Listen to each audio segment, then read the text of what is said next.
ഓം ഹരിശ്രീ ഗണപതേ നമഃ. ഓം സീതാലക്ഷ്മണ ഭരത ശത്രുഘ്ന ഹനുമത് സമേത ശ്രീരാമചന്ദ്രസ്വാമിനേ നമഃ. എല്ലാ സുഹൃതികളായ സജ്ജനങ്ങൾക്കും എൻ്റെ വിനീത നമസ്കാരം. എൻ്റെ ഈ ചാനലിലേക്ക് എല്ലാവർക്കും സുസ്വാഗതം. ഈ കലിയുഗത്തിൽ രാമായണ പാരായണത്തിൻ്റെ പ്രസക്തിയെക്കുറിച്ചാണ് ഞാനിന്ന് ഈ വീഡിയോയിലൂടെ നിങ്ങളോട് പറയാൻ ആഗ്രഹിക്കുന്നത്.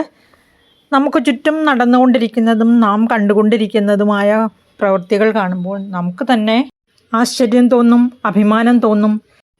എന്നാൽ നമ്മെയെല്ലാം ലജ്ജിപ്പിക്കുന്ന പ്രവൃത്തികളാണ് ഇവയിൽ ഏറ്റവും കൂടുതൽ എന്നത് നമ്മെ വിഷമിപ്പിക്കുന്ന വസ്തുത തന്നെയാണ്. നമുക്ക് ടി വിയിൽ ന്യൂസ് കാണാനിരുന്നാലോ അതുപോലെ ന്യൂസ് പേപ്പർ വായിക്കാനിരുന്നാലോ നമ്മുടെ മുമ്പിലേക്ക് ആദ്യം എത്തുന്നത് നെഗറ്റീവ് എനർജി പ്രദാനം ചെയ്യുന്ന വാർത്തകളാണ്. അതും ധാർമ്മികത ഒട്ടുമില്ലാത്ത വാർത്തകൾ. അച്ഛൻ മകനെ വെട്ടിക്കൊന്നു, മകൻ അച്ഛനെ വെട്ടിക്കൊന്നു, അമ്മ മകനെ വെട്ടിക്കൊന്നു, മകൻ അമ്മയെ കൊന്നു. അത് വളരെ കുറവാണ്. എന്നിരുന്നാലും നമ്മൾ ഈ അടുത്ത കാലത്ത് തന്നെ വായിച്ചു, 2 പിഞ്ചു കുഞ്ഞുങ്ങളെ പല സമയത്തായിട്ട് കുഴിച്ചു മൂടിയ ഒരു അമ്മയുടെ കഥ, കുഞ്ഞിനെ ആറ്റിൽ വലിച്ചെറിഞ്ഞ അമ്മയുടെ കഥ, പിഞ്ചു കുഞ്ഞുങ്ങളെപ്പോലും വെറുതെ വിടാതെ ഇവയെ ലൈംഗിക ചെവിയോടെ നോക്കുന്ന നരാധമന്മാരുടെ കഥ. ഇവയ്ക്ക് കഥയായിരുന്നെങ്കിലെന്ന് ഞാൻ ആഗ്രഹിച്ചു പോവുകയാണ്. പക്ഷേ നിർഭാഗ്യകരമെന്ന് പറയട്ടെ, ഇവയെല്ലാം നമുക്ക് ചുറ്റും സംഭവിച്ചുകൊണ്ടിരിക്കുന്നതാണ്. ദിനം പ്രതി ഇങ്ങനെയുള്ള വാർത്തകളാണ് നാം കേൾക്കുന്നതിലധികവും. ഒരുപക്ഷെ ഇതുപോലെയുള്ള നെഗറ്റീവ് വാർത്തകളായിരിക്കാം കൂടുതൽ പ്രാധാന്യത്തോടെ നമ്മിലേക്ക് എത്തുന്നത് എന്ന വസ്തുതയും നിർഭാഗ്യകരം തന്നെയാണ്. ജീവിതത്തിൽ നന്മയും തിന്മയും ദുഃഖവും സന്തോഷവും സമാധാനവും എല്ലാം മാറി മറിഞ്ഞ് വന്നുകൊണ്ടേയിരിക്കും. കുന്നുണ്ടെങ്കിലേ കുഴിയുള്ളൂ എന്ന് പറയില്ലേ, അതുപോലെ തന്നെ ദുഃഖം ഉണ്ടെങ്കിലല്ലേ സുഖം എന്താണെന്ന് അറിയാൻ പറ്റുള്ളൂ, സുഖം ഉണ്ടെങ്കിലേ ദുഃഖം എന്താണെന്ന് അറിയാൻ പറ്റൂ. ദുഃഖം വരുമ്പോഴാണ് നമ്മൾ കൂടുതലും ഈശ്വരനെ ആശ്രയിക്കുന്നത്. കവി ഇങ്ങനെ പാടി: സുഖത്തിലുണ്ടാം സഖിമാരനേകം, ദുഃഖം വരുമ്പോൾ പുനരാരുമില്ല. വേർഡ്സ്വർത്ത് പറഞ്ഞു, we never share our sorrows. അതായത് നമ്മുടെ സുഖത്തിൽ എല്ലാവരും നമ്മുടെ കൂടെ കാണും, ദുഃഖം വരുമ്പോൾ ആരും നമ്മോട് കൂടി ഉണ്ടാവില്ല. തന്നെയല്ല, നാം നമ്മുടെ ദുഃഖങ്ങൾ ആരുമായിട്ടും പങ്കുവെക്കരുത് എന്നും പറഞ്ഞു. കാരണം ദുഃഖം പങ്കിടാൻ ആളുകൾ കുറച്ചു പേരെ നമ്മോടൊപ്പം കാണുകയുള്ളൂ എന്നർത്ഥം. എന്തുകൊണ്ടാണ് ദുഷ്പ്രവൃത്തികൾ നമുക്ക് ചുറ്റും വളർന്നുകൊണ്ടിരിക്കുന്നത്, കൂടിക്കൂടി വന്നുകൊണ്ടിരിക്കുന്നത്? ആ ദുഷ്ടചിന്തകൾ എന്തുകൊണ്ടാണ് ആളുകളിൽ പെരുകിക്കൊണ്ടിരിക്കുന്നത്? അസന്മാർഗിക പ്രവൃത്തികളിലേക്ക് എന്തുകൊണ്ടാണ് ആളുകൾ നീങ്ങിക്കൊണ്ടിരിക്കുന്നത്? ഇവയ്ക്കെല്ലാം പരിഹാരമാണ് നമ്മുടെ വീടുകളിലുള്ള പുരാണ പാരായണം, പ്രത്യേകിച്ചും രാമായണ പാരായണം. ഒരു ഭവനത്തിൽ ജ്യേഷ്ഠനും അനുജനും തമ്മിൽ സ്വത്ത് തർക്കമുണ്ടായി. തർക്കത്തിൻ്റെ അവസാനം ജ്യേഷ്ഠൻ പറഞ്ഞു, രാമൻ സ്വന്തം രാജ്യം വരെ അനുജന് വേണ്ടി ഉപേക്ഷിച്ച് കാട്ടിലേക്ക് പോയില്ലേ, അതുപോലെ എനിക്കും ഒന്നും വേണ്ട, എല്ലാം അനുജന് കൊടുത്തേരെ എന്ന് പറഞ്ഞ് വളരെ രമ്യമായി ആ തർക്കം പരിഹരിക്കപ്പെടുകയും വളരെ സമാധാനത്തോടെ അവരിന്നും കഴിഞ്ഞു വരികയും ചെയ്യുന്നു. അങ്ങനെ എത്ര വീടുകളിൽ എത്ര ജ്യേഷ്ഠാനുജന്മാർ ചിന്തിക്കുന്നുണ്ട്. ഇതുപോലെയുള്ള നല്ല കഥകൾ കേട്ട് വളരുന്ന കുട്ടികൾ നന്നായി ചിന്തിക്കുകയും പ്രവർത്തിക്കുകയും ചെയ്യും. സ്കൂളിലാണെങ്കിലും ക്ലാസ് റൂമിൽ ഇതുപോലെയുള്ള നല്ല പ്രവൃത്തികൾ ചെയ്തും കണ്ടും കേട്ടും വളർന്നു വരുന്ന കുട്ടികളുടെ പെരുമാറ്റം വളരെ സവിശേഷമായിരിക്കും, എടുത്തു പറയത്തക്കതായിരിക്കും. അല്ലാത്തവരുണ്ട്, നമുക്കാരെയും മാറ്റി നിർത്താൻ കഴിയില്ല. അതുപോലെ ദുഷ്പ്രവൃത്തികൾ ചെയ്യുന്നവരെ നമ്മൾ സന്മാർഗത്തിലേക്ക് നയിക്കുന്നതാണ് എപ്പോഴും ഉചിതം. അതിന് ഇതുപോലെയുള്ള പുരാണ പാരായണം വളരെയധികം പ്രയോജനപ്രദമായിരിക്കുമെന്ന് എടുത്തു പറയേണ്ടതില്ലല്ലോ. രാമായണം വായിച്ച് രാമായണത്തിലെ കഥ കേട്ട് എല്ലാവരും ഒന്നും മാറിയില്ലെങ്കിലും കുറച്ചു പേരിലെങ്കിലും അതിൻ്റെ ഒരു പ്രഭാവം ഉണ്ടാവും എന്നുള്ളത് നിസ്തർക്കമായ സംഗതിയാണ്. രാമായണത്തിലെ ഓരോ കഥാപാത്രവും നമുക്കെല്ലാവർക്കും പിന്തുടരാവുന്ന മാതൃക തന്നെയാണെന്നുള്ളതിൽ തർക്കമില്ല തന്നെ. അധ്യാത്മരാമായണം കിളിപ്പാട്ട് വായിക്കുമ്പോൾ നമ്മൾ അതിൻ്റെ താളലയത്തിൽ ലയിച്ച് രസിച്ചിരുന്നു പോകും. അർത്ഥം മനസ്സിലാക്കാൻ എല്ലാവർക്കും സാധിച്ചു എന്ന് വരില്ല. എന്നാൽ കഥാരൂപത്തിലുള്ള രാമായണം കേൾക്കുമ്പോൾ കൊച്ചു കുട്ടികൾക്ക് വരെ മനസ്സിലാകുന്നതാണ്. എനിക്ക് നിർഭാഗ്യവശാൽ ഇതിൽ ചിത്രങ്ങളൊന്നും ചേർക്കാൻ കഴിഞ്ഞില്ല. അത് ക്ഷമിക്കുമല്ലോ. എന്നിരുന്നാലും ഞാൻ നിങ്ങളുടെ സഹകരണം പ്രതീക്ഷിക്കുന്നു. എല്ലാവരും കണ്ട് കമൻറ്റ് ബോക്സിൽ അഭിപ്രായം രേഖപ്പെടുത്തണമെന്ന് വിനീതമായി അപേക്ഷിക്കുന്നു. അത് നിങ്ങൾക്ക് തുടർന്നും നാളെ മുതൽ എല്ലാ ദിവസവും കഥ കേൾക്കാവുന്നതാണ്. ഞാൻ രാമായണത്തിൻ്റെ ആമുഖമായി ഇത്രയും പറഞ്ഞു എന്നേ ഉള്ളൂ. രാമായണ കഥ കേൾക്കുന്നതും അത് ഷെയർ ചെയ്യുന്നതും മറ്റുള്ളവരിലേക്ക് ഷെയർ ചെയ്യുക എന്ന് പറഞ്ഞാൽ തന്നെ അത് മഹത്തരമാണ്. രാമകഥ കേൾക്കാൻ ഉണ്ടാകുന്ന അവസരങ്ങളും അതുപോലെ തന്നെ അത് പ്രചരിപ്പിക്കാൻ കിട്ടുന്ന അവസരങ്ങളും വളരെയധികം ശ്രേഷ്ഠമാണെന്ന് ഞാൻ പറയാതെ തന്നെ നിങ്ങൾക്കറിയാമല്ലോ. ഇത്രയും പുണ്യം നിറഞ്ഞ ഒരു പ്രവൃത്തി വേറെ ഒന്നുമില്ലെന്ന് വിശ്വസിക്കുന്ന കൂട്ടത്തിലാണ് ഞാൻ. ഭഗവാൻ വിഷ്ണുവിൻ്റെ അവതാരം, ത്രേതായുഗത്തിലെ അവതാരമാണ് ശ്രീരാമൻ. ത്രേതായുഗം കഴിഞ്ഞു, ദ്വാപരയുഗം, അത് കഴിഞ്ഞ് കലിയുഗം വന്നിരിക്കുകയാണ്. ആ കലിയുഗത്തിൽ നടക്കുന്ന കാര്യങ്ങളാണ് ഞാൻ ആദ്യമേ നിങ്ങളോട് സൂചിപ്പിച്ചത്. പുറത്തിറങ്ങിയാൽ നമുക്ക് ചുറ്റും പലതരം ആളുകളെ നമുക്ക് സന്ധിക്കേണ്ടി വരും. നമുക്ക് അതുപോലെ തന്നെ സ്ട്രെസ് ഒഴിഞ്ഞ നേരമേ ഇല്ല ആർക്കും തന്നെ. ഒരു ചെറിയ ചെറിയ പ്രശ്നത്തിന് പോലും കുട്ടികളാകട്ടെ മറ്റു മുതിർന്ന ആളുകളാകട്ടെ ആത്മഹത്യയിലാണ് അഭയം തേടുന്നത്. ദൈനംദിന ജീവിതത്തിൽ പോലും നാം അഭിമുഖീകരിക്കേണ്ടി വരുന്ന പ്രശ്നങ്ങളെ എങ്ങനെ നേരിടാം, അല്ലെങ്കിൽ എങ്ങനെ അവയെല്ലാം പരിഹരിക്കാം, എന്താണ് അവയ്ക്ക് സൊല്യൂഷൻ എന്ന് കണ്ടെത്താനുള്ള ധൈര്യമില്ലാതെയാണല്ലോ ആത്മഹത്യയിലേക്ക് ഓടി ഒളിക്കുന്നത് എല്ലാവരും. പരസ്പരം ഷെയർ ചെയ്യാനും അതുപോലെ തന്നെ കെയർ ചെയ്യാനും ഒരു പരിധിവരെ നമ്മോട് കൂടിയുള്ളവർ തയ്യാറായാൽ ഇതിനെല്ലാം ഒരുവിധം പരിഹാരമാകും. രാമായണ കഥ കേൾക്കുമ്പോൾ കുറച്ചെങ്കിലും അവർക്ക് സഹിഷ്ണുതാ മനോഭാവം ഉണ്ടാകും. അവർക്ക് മറ്റുള്ളവരെ മനസ്സിലാക്കാൻ സാധിക്കും.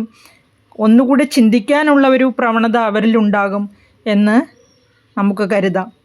സീതാരാമന്മാരോടുകൂടി വനത്തിലേക്ക് പോകാനിറങ്ങിയ ലക്ഷ്മണനെ സുമിത്ര ഇങ്ങനെ ഉപദേശിച്ചു. അഗ്രജൻ തന്നെ പരിചരിച്ചെപ്പോഴും അഗ്രേ നടന്നുകൊള്ളേണം പിരിയാതെ. രാമനെ നിത്യം ദശരഥനെന്നുള്ളിലാമോദമോടു നിരൂപിച്ചു കൊള്ളണം. എന്നെ ജനകാത്മജയെന്നുറച്ചുകൊൾ, പിന്നെ അയോധ്യയെന്നോർത്തിടവിയേ. മായാവിഹീനമീ വണ്ണമുറപ്പിച്ചു പോയാലുമെങ്കിൽ സുഖമായി വരിക തേ. അഗ്രജൻ ജ്യേഷ്ഠനാണ്. ജ്യേഷ്ഠനെ പരിചരിച്ച് എപ്പോഴും അഗ്രേ നടന്നുകൊള്ളണം, മുൻപിൽ നടന്നുകൊള്ളണം. അതുപോലെ രാമനെ നിത്യം ദശരഥൻ, അതായത് പിതാവാണെന്ന് മനസ്സിൽ സന്തോഷത്തോടെ വിചാരിച്ചു കൊള്ളണം. ജനകാത്മജ, ജനകൻ്റെ മകൾ, അതായത് സീതാദേവിയെ ഞാൻ എന്ന് നിരൂപിച്ചു കൊള്ളണം. അതായത് ഞാൻ, സുമിത്ര പറയുന്നതാണല്ലോ, സുമിത്ര ലക്ഷ്മണൻ്റെ അമ്മ, അതായത് രാമനെ അച്ഛനാണെന്നും സീതാദേവിയെ അമ്മയാണെന്നും വിചാരിച്ചു കൊള്ളണം. അതുപോലെ സുഖമായി തിരിച്ചു വരണം. മായാവിഹീനം, അതായത് മായാമോഹങ്ങൾക്കൊന്നും അടിപ്പെടാതെ ഇവരെ മാതാവെന്നും പിതാവെന്നും നിരൂപിച്ച് അവരെ പരിചരിച്ച് എപ്പോഴും കൂടെ ഉണ്ടായി സുഖമായി തിരിച്ചു വരിക എന്ന് ഉപദേശിച്ചു വിടുന്നു. ഇത് രാമായണത്തിലെ ഏറ്റവും പ്രധാനപ്പെട്ട ശ്ലോകമായിട്ടാണ് അറിയപ്പെടുന്നത്. സ്വന്തം ജ്യേഷ്ഠനെയും ജ്യേഷ്ഠൻ്റെ ധർമ്മപത്നിയെയും അച്ഛനും അമ്മയുമായി കാണാൻ ഉപദേശിച്ചു വിടുന്നു. ആ മാതാവിൻ്റെ മഹത്വം, മാതൃധർമ്മം, പുത്രധർമ്മം, അതുപോലെ സഹോദരധർമ്മം, ഇവയെല്ലാം രാമായണത്തിൽ നിന്ന് നാം പഠിക്കേണ്ടതാണ്. മനുഷ്യാവതാരമെടുത്ത ശ്രീരാമൻ ആ മനുഷ്യൻ്റെ തന്നെ ധർമ്മനിഷ്ഠയാകുന്ന അതിർത്തിക്കുള്ളിൽ ഒതുങ്ങി നിൽക്കുന്ന ഈശ്വരനാണ്. അതുപോലെ തന്നെ വിവിധ കഥാപാത്രങ്ങളിലൂടെ മനുഷ്യനും ഈശ്വരനും തമ്മിലുള്ള ബന്ധത്തെ പല രൂപത്തിൽ ചിത്രീകരിക്കുന്ന ആധ്യാത്മിക ഗ്രന്ഥം തന്നെയാണ് അധ്യാത്മരാമായണം. ജനങ്ങളിൽ ആധ്യാത്മിക ജ്ഞാനം വളർത്തുന്നതിനും ഭക്തി വർദ്ധിപ്പിക്കുന്നതിനും സദാചാരനിരതമായ ഒരു ജീവിതം ഉണ്ടാകുന്നതിനും, അല്ലെങ്കിൽ അങ്ങനെയുള്ള നല്ല ഒരു ജീവിതത്തെക്കുറിച്ചുള്ള പൂർണ്ണബോധം വരും തലമുറയിൽ ഉണർത്തുന്നതിനും ഉതകുന്ന ശ്രേഷ്ഠ ഗ്രന്ഥമാണ് അധ്യാത്മരാമായണം, കിളിപ്പാട്ട്. നാം അത് നമ്മുടെ വീട്ടിൽ വായിക്കുമ്പോൾ അത് കേട്ടുകൊണ്ടിരിക്കുന്ന കുഞ്ഞുങ്ങൾ അതിൽ ആകൃഷ്ടരാകും. നമുക്ക് അവരോട് ചോദ്യങ്ങൾ ചോദിക്കാം, കഥയായിട്ട് പറഞ്ഞ് അത് കേൾക്കുമ്പോൾ അവർ ഓരോ ചെറിയ ചെറിയ ക്വസ്റ്റ്യൻസ് ചോദിച്ചാൽ അവർ ആൻസർ ചെയ്യും. അത് ആൻസർ ചെയ്യാൻ വേണ്ടി തന്നെ അവർ അതിൽ ശ്രദ്ധിച്ചിരിക്കും. അങ്ങനെ നമുക്ക് അവരിലേക്കും ഇത് പകർന്നു കൊടുക്കാവുന്നതേയുള്ളൂ. ഓരോരുത്തരും അവരവരുടെ വീടുകളിൽ അധ്യാത്മരാമായണം വായിക്കാനും കുട്ടികളെ കൊണ്ട് വായിപ്പിക്കാനും ശ്രമിക്കുമെന്ന് കരുതുന്നു. നാം മനുഷ്യരുടെ മാത്രം നന്മയല്ല, മറിച്ച് എല്ലാ ജീവജാലങ്ങളുടെയും, ഈവൻ വൃക്ഷലതാദികളുടെയും കൃമികീടങ്ങളുടെയും പോലും സർവ്വയോഗക്ഷേമമാണ് നമ്മുടെ മഹർഷിമാർ വിഭാവനം ചെയ്തിട്ടുള്ളത്. ഏത് ഈശ്വരനെ ഭജിക്കണം, ഏത് രൂപത്തിൽ ഭജിക്കണം എന്നൊന്നും അവരാരും പ്രത്യേകം നിഷ്കർഷിച്ചിട്ടില്ല. സ്വന്തം മതത്തിൽ വിശ്വസിച്ചില്ലെങ്കിൽ നരകത്തിൽ പോകുമെന്നാണല്ലോ ചില പ്രത്യേക മതക്കാർ വിശ്വസിക്കുന്നത്. എന്നാൽ നാം ഭാരതീയർ ആർഷധർമ്മത്തിൽ വിശ്വസിക്കുന്നവരാണ്, അടിയുറച്ച് വിശ്വസിക്കുന്നവരാണ് എന്ന് പറയാം. ഇത്തരം ശാഠ്യങ്ങളൊന്നും നമ്മളാരും വെച്ചു പുലർത്തുന്നില്ല. സാർവത്രികമായി തന്നെ എല്ലാ ആചാരങ്ങളും അനുഷ്ഠിക്കുന്നുണ്ട്. അനുഷ്ഠിച്ചാൽ ശ്രേയസ്സും അഭിവൃദ്ധിയും ഉണ്ടാകുന്നതാണ്. അതിന് ഉപോത്ബലകമായിട്ടുള്ളതാണ് ഭാരതീയ ആചാരങ്ങൾ.